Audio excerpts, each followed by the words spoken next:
Huwag atakihin ang Pangulo. Yan ang pakiusap ni VP Sara sa mga bumabati ko sa kanya. Tila positibo pa rin naman ang VP na may isa sa katuparan nila ang lahat ng kanilang plano bilang unity team. Ayon nga sa balita ay may lamat na ang pamilya Marcos at Duterte pero hindi mawawala na sila'y nasa pwesto at ibinoto ng taong bayan upang magsilbi sa publiko. Nirerespeto naman ito ni dating spokesperson Attorney Harry Roque. Kaya naman daw itong si House Speaker na lamang daw ang kanyang babatikusin. Aminin man o hindi, marami sa mga pro-Duterte ang ibinoto si BBM dahil nagtiwala si Sara sa kanya matapos tanggapin ang alok na maging vice presidente. Bilang botante at kilala ang mga nagawa ng Duterte, sa Davao ay malaking bagay yung tiwala na ibinigay ni Sara upang iboto si Marcos noong eleksyon. Nagtitiwala pa rin naman si VP kay Pangulong Marcos Jr. Ganon din kaya ang mga DDS. Nagsalita na rin ang pangalawang Pangulo tungkol doon sa mga pahayag, matitinding pahayag ng... Respeto. Oo. Papaalalahanan ko lang kayo na sa mula't mula pa, walang basbas ni Presidente Duterte ang pagtakbo ni Inday Sara bilang Vice Presidente ni Bongbong Marcos. So wag niyong isipin na iisa palagi ang paninindigan ng pamilyang Duterte. Hindi po. Rebelde nga itong si Inday Sara. Sinuway niya ang sabing huwag kang tatakbo dyan dahil may isang kandidato for president na alam niyang drug addict. Isinantabi niya po niya yan at sinabi, gagawin ko ang tingin ko na tama at ang tamang desisyon ay huwag nga tumakbong bilang presidente na ninanais ng kanyang ama at tumakbo na vice-presidente kasama ni PBBM. Nang sa ganon, makita ng buong bayan na po pwede magkaroon ng pagkakaisa. Dahil wag din po natin kakalimutan, noong 1986, ang pamilyang Duterte ay tutulpo doon sa rehimeng Marcos Sr. So pag sinabi nating unity team, totoo po yun. Magkasulungat na kampo. Marcos at Duterte nagkaisa. At yan po ay over and above the objection of President Rodrigo Roa Duterte. So ngayon, yung mga nagbubuyok kay Presidente na iisa lang ang paninindigan ng mga Duterte, think again.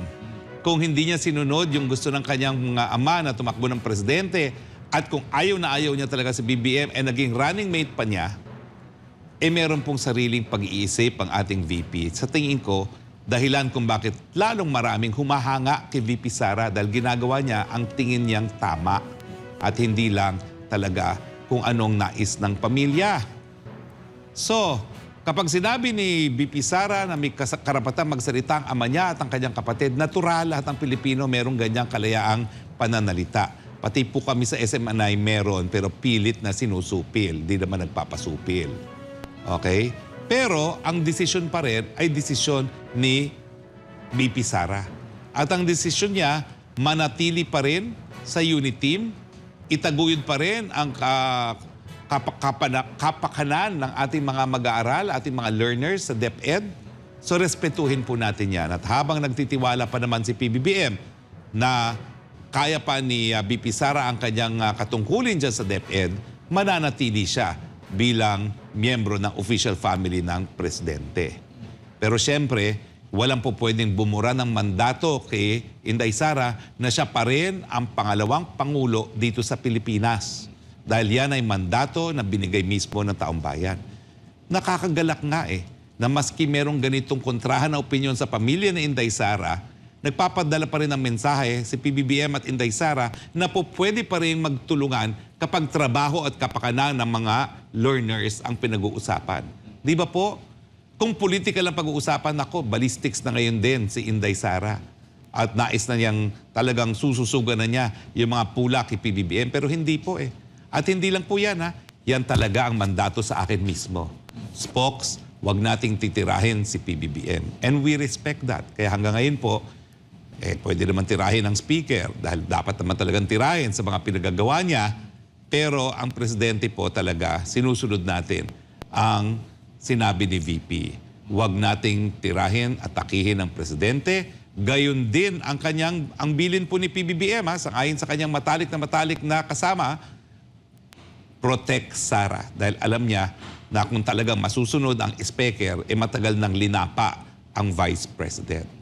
So bagamat tayo po very thankful kay Presidente na sinasabi niyang protect Sara, Pipi Sara can take care of herself. Pag linapa po siya, hindi naman po siya para magpalapa na hindi lalaban. Yan lang po, hindi po tayo nananakot.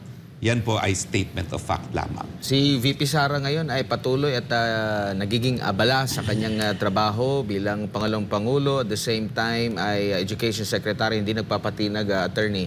In fact, ngayong araw na ito ay nasa Cebu City ang Pangalawang Pangulo at kasalukuyang ang sinasagawa doon yung MOA signing ceremony para sa 2024 palarong pambansa kung saan ang magiging host niyan ay ang Cebu City Attorney. Yes, so may buntag dyan sa Cebu kay Mayor Mike at sana mag-enjoy kayo ng lechon na hindi ko matitikman. Bago lang sa ibang balita, attorney, si Senator Amy Marcos sinabi na nilapitan siya ni Mayor Baste Duterte at humingi ng paumanhin nga doon sa kanya naging pahayag laban sa Pangulong Bongbong Marcos. Ano masasabi mo? Well, that shows us he's a true gentleman. Siguro nadala siya nung init ng emosyon nung siya nagsasalita. Nakita ko naman talaga nang gagalaiti sa galit itong si Baste. Intindihin niyo po magkasunod pong magkapatid yan. Ang panganay, si Congressman Pulong, panggitna, si Inday Sara, tapos bunso niya, baby brother niya yan. So talagang malapit na malapit po ang relasyon nila dahil tatatlo lang naman talaga sila. No? Pero naintindihan ko na because of the age gap, mas malapit talaga si Mayor kay VP. Kaya naman naintindihan din ni VP Sara na that is brotherly love dahil dun sa mga paglalapastangan na ginagawa ng mga kakampi na administrasyon laban kay Inday Sara.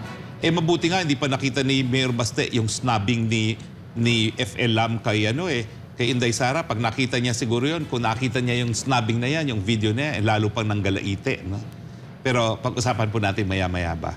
Tama ba na ang isang First Lady ay mag-snub ng pangalawang pinakamataas na opisyalis ng ating bayan? No? Well, nagagalak naman ako sa reaksyon ng mga kongresista pero yan po ay galing sa NUP. Hindi yan galing sa mga miyembro ng Lakas. I'm sure iba rin ang kanilang sentimiento. Pero ang NUP naman medyo independyente po yan. No? Kabahagi sila ng koalisyon pero hindi po sila miyembro ng Lakas na pinamumunuan ng Mr. Speaker.